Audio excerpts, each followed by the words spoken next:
From May 2024, I've been teaching Vipassana meditation for 13 and a half years.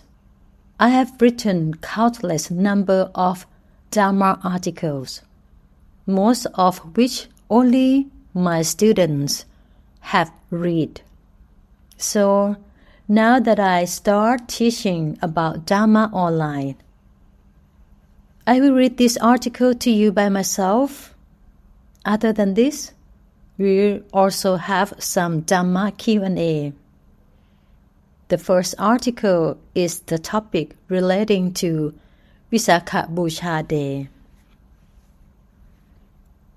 Have you ever wondered where you were on the day the Buddha attained the Enlightenment over 2,600 years ago?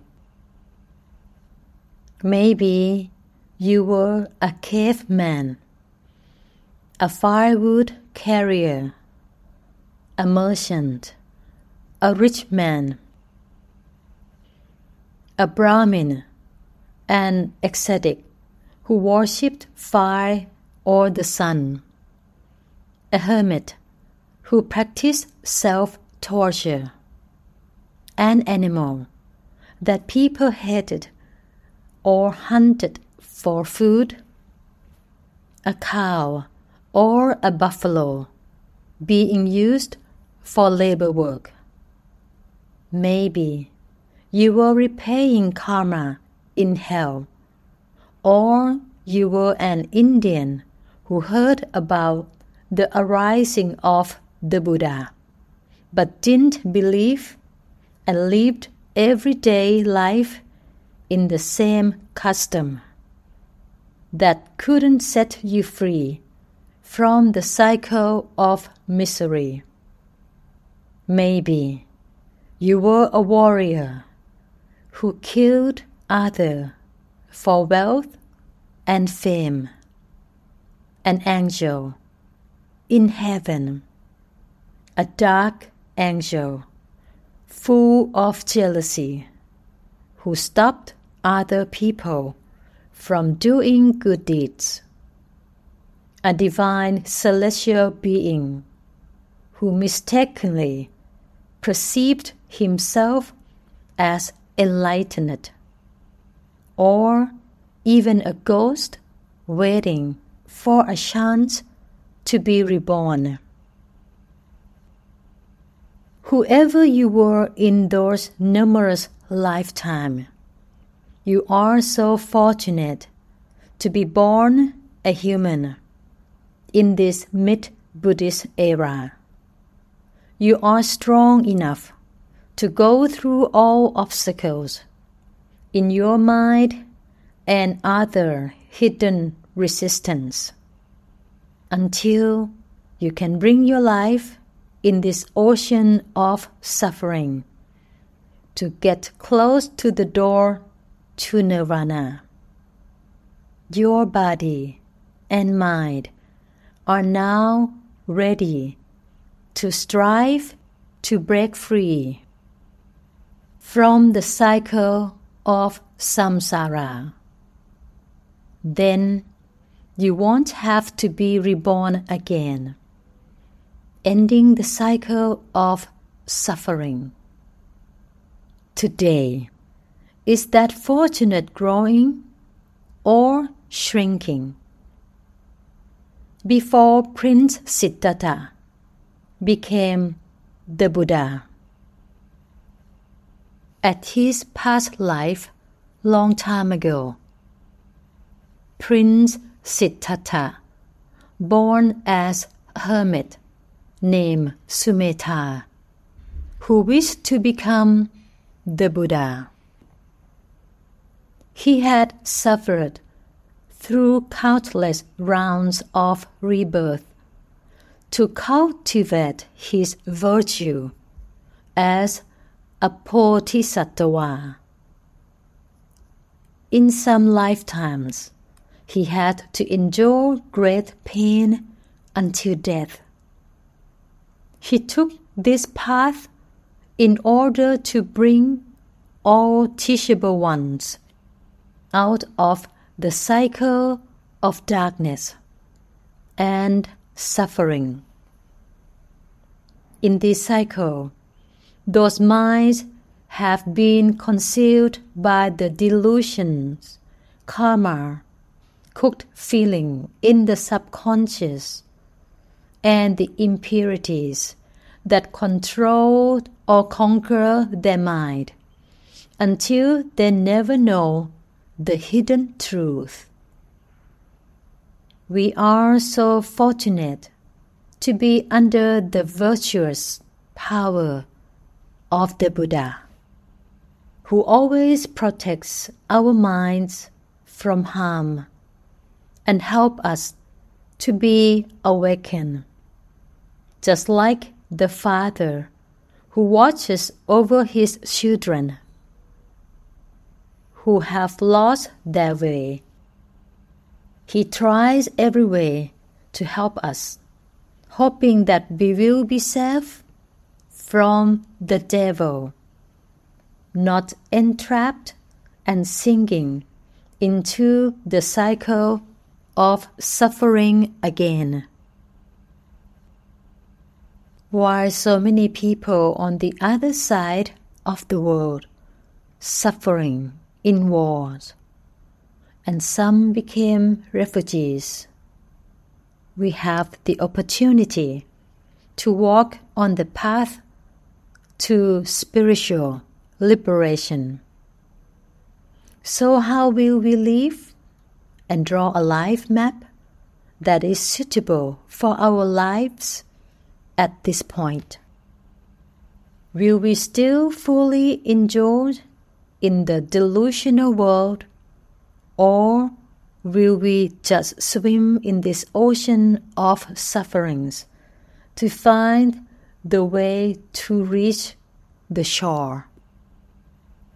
Will we have a chance to say goodbye to the land that our feet will touch for the last time? Or will we keep breathing with no hope, even for another human rebirth? The Buddha has truly devoted himself to helping us. Therefore, it's our duty to really awaken and live our lives with this principle, to be determined, firm, and disciplined in order to make the noble wish come true. Otherwise, in each day of our lives, we will accumulate more and more impurities, letting them grow and bring us to endless rebirth. Therefore, on this Visakha Bucha day, which is the day that Buddha born, reached the Enlightenment, and died on the same lunar moon at the middle of the year of each year, which show the miracle of the middle path and the holy miracle power of the Buddha. Apart from meditating to worship the holy kindness of the Buddha, we should also contemplate on our lives. How far have we walked away from the teaching of the Buddha?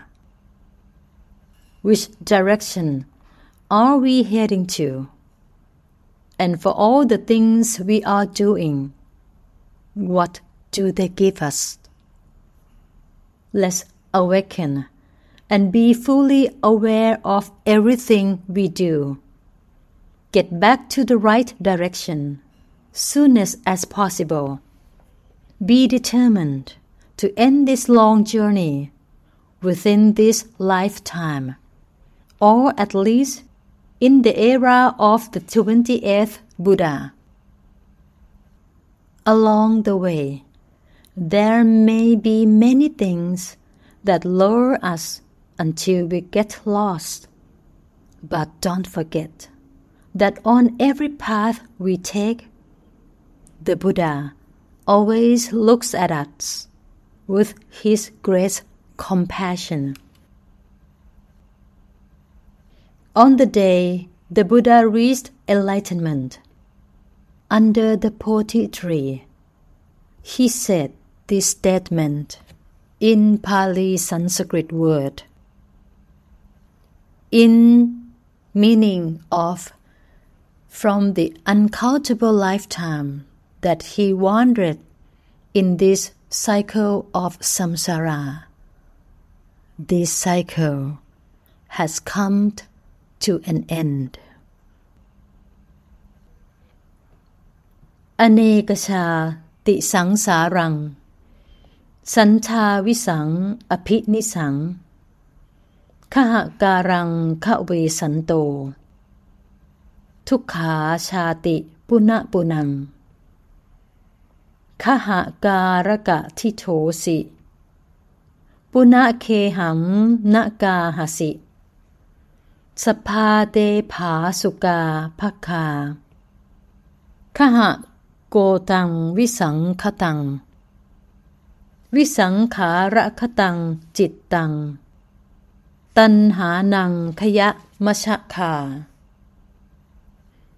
7 weeks later, what the Buddha did was dedicating everything for all fortunate ones to be free from the cycle of samsara.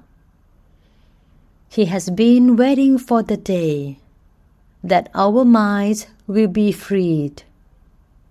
He has been waiting for the day that we will finally make this lifetime the last one. After going through countless rounds of rebirth, he is waiting for our soul to be liberated.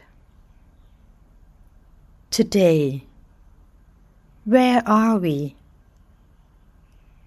Today, what are we doing?